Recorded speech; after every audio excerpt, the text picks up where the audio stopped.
Hello बच्चों, आज हम करने वाले हैं स्टैटिस्टिक्स का पार्ट 3 यानी कि लास्ट पार्ट, जिसमें हम कवर करने वाले हैं correlation, covariance, correlation coefficient, regression और कोफिशिएंट ऑफ रिग्रेशन। ये लास्ट पार्ट है स्टैटिस्टिक्स का, तो प्लीज़ वीडियो को लास्ट तक देखिए क्योंकि इस वीडियो में बहुत सारे अच्छे क्वेश्चन इन टॉपिक से रिलेटेड कराने वाला हूँ। तो देखिए, आज का हमारा सबसे पहला टॉपिक है कोरिलेशन। कोरिलेशन का मतलब दो वेरिएबल में रिलेशन, यानी x और y में क्या रिलेशन है, यानी कि x के चेंज होने से y कैसे चेंज हो रहा है या y के चेंज होने से x कैसे चेंज हो रहा है, उसे हम बोलेंगे कोरिलेशन। तीन तरह का होगा, मेन, पॉजिटिव, नेगेटिव और ज़ीरो कोरिलेशन। पॉजिटिव कोरिलेशन में क्या होगा, अगर एक क्वांटिटी इंक्रीज होगा तो दूसरी क्वांटिटी भी क्या होगी, इंक्रीज, या एक क्वांटिटी अगर डिक्रीज होगा तो दूसरी क्वांटिटी भी क्या होगी, डिक्रीज होगी। नेगेटिव रिलेशन में क्या होगा, उल्टा, अगर एक क्वांटिटी इंक्रीज होगी तो दूसरी क्वांटिटी क्या हो जाएगी, डिक्रीज, या फिर एक क्वांटिटी डिक्रीज होगी तो दूसरी क्वांटिटी क्या हो जाएगी, ये इंक्रीज हो जाएगी, उल्टा, इन्वर्सली। और ज़ीरो कोरिलेशन में क्या होगा कि x के बढ़ने या फिर x के घटने से y पे कोई चेंजिंग नहीं आएगा, यानी कि एक क्वांटिटी अगर इंक्रीज या डिक्रीज होता है तो दूसरी क्वांटिटी पे कोई फर्क नहीं पड़ेगा। देखिए, कोरिलेशन को समझने के लिए हमारे पास एनडीए 2018 का एक क्वेश्चन है। हमारे पास इसमें बोला गया है, चार ऑप्शन दे रखे, इसमें नेगेटिव कोरिलेशन को कौन रिप्रेजेंट कर रहा है। नेगेटिव कोरिलेशन में क्या होगा, एक क्वांटिटी अगर इंक्रीज होगी तो दूसरी क्वांटिटी क्या होगी, डिक्रीज होगी। तो पहला ऑप्शन है the age of husband and wife. ये नेगेटिव कोरिलेशन तो नहीं होगा, क्योंकि अगर हस्बैंड का एज बढ़ेगा तो ऑब्वियसली बात है वाइफ का भी एज क्या होगा, इंक्रीज होगा। तो ये पॉजिटिव कोरिलेशन है, नेगेटिव तो नहीं है। उसी तरह शूज साइज एंड एज, जैसे जैसे एज बढ़ेगा शूज़ का साइज़ भी लगभग बढ़ता ही जाएगा, तो ये भी क्या, पॉजिटिव कोरिलेशन है। लेकिन insurance company profit and number of claim they have to pay, ये बिल्कुल नेगेटिव कोरिलेशन होगा, क्योंकि जितना ज़्यादा क्लेम आएगा कंपनी की प्रॉफिट कम होती जाएगी, जितना कम क्लेम आएगा कंपनी की प्रॉफिट क्या होगी, ज़्यादा। तो ये क्या है, अगर कंपनी का प्रॉफिट इंक्रीज होगा तो क्लेम क्या आएगा, कम आएगा, और प्रॉफिट अगर घटेगा तो क्लेम क्या आ जाएगा, ज़्यादा। तो यही है नेगेटिव कोरिलेशन। बाकी amount of rainfall and yield of crop, जितना ज़्यादा बारिश होगी क्रॉप उतना ही ज़्यादा होगा, ये भी क्या है, पॉजिटिव कोरिलेशन। तो कौन सा ऑप्शन सही हो जाएगा, थर्ड ऑप्शन। नेक्स्ट टॉपिक हमारा कोवेरिएंस। कोवेरिएंस जो होगा, दो ऑब्जर्वेशन x और y का याद रखना पड़ेगा। जैसे वेरिएंस का फॉर्मूला था सिग्मा xi माइनस एक्स बार का स्क्वायर अपॉन मेन, कुछ ऐसा था ये कोवेरिएंस का formula, sigma xi minus x bar into में yi minus y bar upon में n। ये है covariance of x and y। Next topic हमारा कोरिलेशन कोफिशिएंट, याद रखना होगा हमें। कोरिलेशन कोफिशिएंट को r से डिनोट करते हैं, किसके इक्वल होता है, covariance of x y upon में standard deviation of x into में standard deviation of y। Sigma से किसको डिनोट किया जाता है, स्टैंडर्ड डेविएशन से, सिग्मा स्क्वायर को किससे डिनोट किया जाता है, वेरिएंस से। तो ये फॉर्मूला आ गया कोरिलेशन कोफिशिएंट का। तो देखिए, हमारे पास एनडीए 2016 का एक क्वेश्चन है जिसमें बोला गया है if covariance between x and y is 30। हमारे पास कोवेरिएंस दे रखा है x एंड y के बीच का, ये दे रखा है 30। वेरिएंस ऑफ x इज 25, यानी x का जो वेरिएंस है यानी सिग्मा स्क्वायर, ये दे रखा है 25, और variance of y sigma square of y दे रखा है 144। देन हमें क्या बोला है, कोरिलेशन कोफिशिएंट यानी r हमें निकालने को बोला गया था। सिंपल सा क्वेश्चन है, r का फॉर्मूला, बस आप फॉर्मूला आपको याद होगा तो आप बड़े बड़े क्वेश्चन को आसानी से एकदम 30 से 40 सेकंड में कर दोगे। r का फॉर्मूला क्या था, कोरिलेशन कोफिशिएंट का, covariance between x and y upon में standard deviation of x into standard deviation of y। Covariance कितना दे रखा है, 30 दे रखा है, और स्टैंडर्ड डेविएशन क्या हो जाएगा, इसका अंडर रूट ले लेंगे तो ये आ जाएगा 5, इसका स्टैंडर्ड डेविएशन के लिए यहाँ अंडर रूट ले लेंगे तो ये आ जाएगा 12, ये कट के 6 अपॉन 12 1/2, यानी कि 0.5 होगा कोरिलेशन कोफिशिएंट, 0.5, सेकेंड ऑप्शन। अब नेक्स्ट क्वेश्चन देखिए, ये एनडीए 2018 का क्वेश्चन है जिसमें बोला गया है if the correlation coefficient between x and y is 0.6, यानी हमें r की वैल्यू दे रखी है 0.6 अब बोला कोवेरिएंस क्या, जो दोनों के बीच का covariance between x and y दे रखा है 27 and the variance of y, variance दे रखा है वेरिएंस ऑफ y यानी कि सिग्मा स्क्वायर ऑफ y दे रखा है 25, then what is variance of x, और हमें सिग्मा और स्क्वायर ऑफ x निकालना है।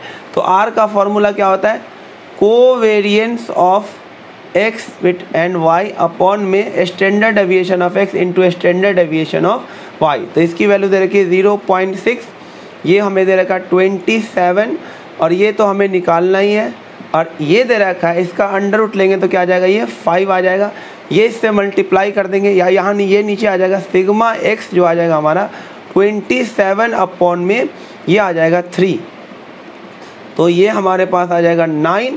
तो स्टैंडर्ड डेविएशन ऑफ x तो आ गया 9, लेकिन हमें निकालना है वेरिएंस ऑफ x, तो इसका स्क्वायर कर देंगे तो सिग्मा x का स्क्वायर कितना हो जाएगा, 9 का स्क्वायर 81, तो ये आ जाएगा हमारा स्टैंडर्ड डेविएशन जो कि 4th ऑप्शन है। देखिए नेक्स्ट क्वेश्चन है एनडीए 2019 का, जिसमें बोला गया है कि दो वेरिएबल x और y इंडिपेंडेंट है, यानी x और y एक दूसरे पर डिपेंड नहीं कर रहा है, तो उसका कोरिलेशन कोफिशिएंट क्या होगा। ये तो बिल्कुल आसान है, अगर एक दूसरे पर डिपेंड ही नहीं कर रहा है तो कोरिलेशन कोफिशिएंट क्या आ जाएगा, 0 हो जाएगा। अब देखिए हमारे पास है नेक्स्ट टॉपिक रिग्रेशन। इसमें दो चीज़ें बहुत ध्यान से याद रखना है क्वेश्चन करने के लिए। Regression coefficient of x on y, हमें रिग्रेशन कोफिशिएंट निकालना होगा x का किस पे, y पे, तो उसका फॉर्मूला क्या हो जाएगा, correlation coefficient into standard deviation of x upon में स्टैंडर्ड डेविएशन ऑफ y। फिर आपको क्या याद रखना है, regression line of x on y, regression line निकालना है x का किस पे, y पे, तो इक्वेशन क्या याद रखना है, x minus x bar is equal to regression coefficient यानी b of x y into में y माइनस वाई बार, आपको ये याद रखना है। और अगर यही आपसे पूछा जाए regression coefficient of y on x, अगर आपसे पूछा जाए तो ये बन जाएगा regression coefficient of y on x, और इसका फॉर्मूला हो जाएगा y ऑफ x का, ये ऊपर आ जाएगा standard deviation of y upon में स्टैंडर्ड डेविएशन ऑफ x। उसी तरह से regression line of y on x अगर आपसे पूछा जाए तो इक्वेशन क्या हो जाएगा, अब इक्वेशन हो जाएगा y minus y bar is equal to regression coefficient of y on x into में x माइनस एक्स बार, ये हो जाएगा equation of regression line. Next है, हमें इस नोट को बड़े ध्यान से याद रखना। अगर हमारे पास कोरिलेशन कोफिशिएंट r अगर 0 दे रखा हो तो इसका मतलब होगा जो रिग्रेशन लाइन होगा वो परपेंडिकुलर टू ईच अदर होगा, और अगर हमारे पास कोरिलेशन कोफिशिएंट जो हो वो +-1 दे रखा होगा तो रिग्रेशन लाइन क्या होगा, पैरेलल टू ईच अदर। देखिए एक क्वेश्चन है एनडीए 2018 का, जिसमें बोला गया है इफ़ कोरिलेशन कोफिशिएंट 0 के इक्वल है then 2 lines of regression are parallel to each other. और दूसरा स्टेटमेंट लिखा था कोरिलेशन कोफिशिएंट आर +1 के इक्वल है then the 2 line of regression are perpendicular to each other. ये बिल्कुल उल्टा लिखा हुआ है, क्योंकि अभी मैंने बताया कि आर अगर 0 होगा तो 2 लाइन क्या होगा, परपेंडिकुलर होगा, और आर अगर +-1 होगा तो लाइन क्या होगा, पैरेलल। तो पहला स्टेटमेंट और दूसरा स्टेटमेंट दोनों उल्टा पुल्टा लिखा हुआ है, यानी कि दोनों का दोनों क्या है, गलत। तो कौन सा इसमें करेक्ट होगा, एक भी करेक्ट नहीं होगा, नन। देखिए एनडीए 2017 का एक क्वेश्चन है जिसमें हमसे पूछा गया है द कोफिशिएंट ऑफ कोरिलेशन, यानी हमसे आर पूछा गया है कब, when coefficient of regression are. तो कोफिशिएंट ऑफ रिग्रेशन आपको b ऑफ एक्स वाई दे रखा है 0.2 और regression coefficient of y on x दे रखा है 1.8, और हमसे पूछा गया है कोरिलेशन कोफिशिएंट पूछा गया है। तो r का फॉर्मूला आपको एक याद रखना है, इस दोनों के बीच में r किसके इक्वल होता है, under root of regression coefficient of x on y into regression coefficient of y on x। ये फॉर्मूला होता है r का कोरिलेशन कोफिशिएंट का। तो ये हमारे पास हो जाएगा कितना, 0.2 इंटू में 1.8 आ जाएगा अंडर रूट ऑफ 0.36, तो आंसर आ जाएगा 0.6, जो कि थर्ड ऑप्शन दे रखा था। देखिए एक छोटा सा नोट आपको और याद रखना है रिग्रेशन कोफिशिएंट से रिलेटेड। दोनों का दोनों कोफिशिएंट ऑफ रिग्रेशन जो होगा या तो दोनों का दोनों पॉजिटिव होगा या तो दोनों का दोनों क्या होगा नेगेटिव। दोनों अपोजिट साइन का नहीं होगा, या तो दोनों पॉजिटिव होगा या तो दोनों क्या होगा नेगेटिव होगा। एक बात आपको ये याद रखना है। और regression coefficient of x on y और regression coefficient of y on x, इन दोनों का जो प्रोडक्ट होगा ऑलवेज क्या होगा 0 से ज़्यादा और 1 या 1 से क्या होगा कम होगा। ये दोनों पॉइंट आपको याद रखना है। देखिए क्वेश्चन है एनडीए 2017 का, जिसमें बोला which of the following can be considered as appropriate pair of value of regression coefficient of y on x, यानी कि regression coefficient of y on x and regression coefficient of x and y, कौन सा pair appropriate हो सकता है। इसके लिए दो चीज़ आपको याद रखना है कि दोनों कोफिशिएंट या तो प्लस होगा या तो दोनों कोफिशिएंट क्या होगा माइनस। तो ना तो ये ऑप्शन होगा ना तो ये ऑप्शन है, क्योंकि इसमें एक प्लस है एक माइनस है, क्योंकि रिग्रेशन कोफिशिएंट या तो दोनों प्लस होगा या तो दोनों माइनस। दूसरी बात इसमें क्या याद रखनी है, दोनों कोफिशिएंट का जो प्रोडक्ट होता है वो क्या होता है 0 से ज़्यादा और लेस देन इक्वल टू क्या होता है 1। और जब इसका प्रोडक्ट करेंगे तो ये आ जाएगा 10/9 आ जाएगा, जो कि ग्रेटर देन 1 है। तो ये भी ऑप्शन गलत हो गया। तो कौन सा ऑप्शन सही हो जाएगा, फर्स्ट ऑप्शन। देखिए एक बढ़िया सा क्वेश्चन है एनडीए 2017 का, जिसमें बोला है कि आपको x बार y बार और स्टैंडर्ड डेविएशन ऑफ x और y दे रखा है और आपको कोफिशिएंट ऑफ कोरिलेशन भी दे रखा है और आप regression equation of x on y निकालना है। तो हम जानते हैं regression equation of x on y क्या होता है, x minus x bar is equal to regression coefficient of x on y into में y माइनस वाई बार। बहुत ही आसान सा फॉर्मूला है। तो x माइनस एक्स बार तो दे रखा है 10 इज इक्वल टू, अब हम लगा देते हैं किसका formula, regression coefficient of x on y। इसका फॉर्मूला होगा r इंटू में standard deviation of x upon standard deviation of y into में y माइनस वाई बार कितना है 90।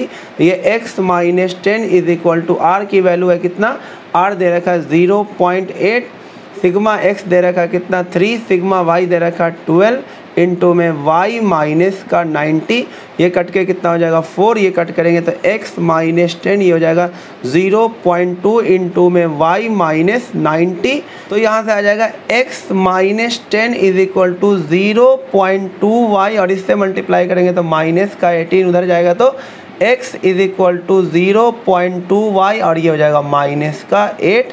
तो कौन सा ऑप्शन है, -8 प्लस 0.2y, ये सी ऑप्शन।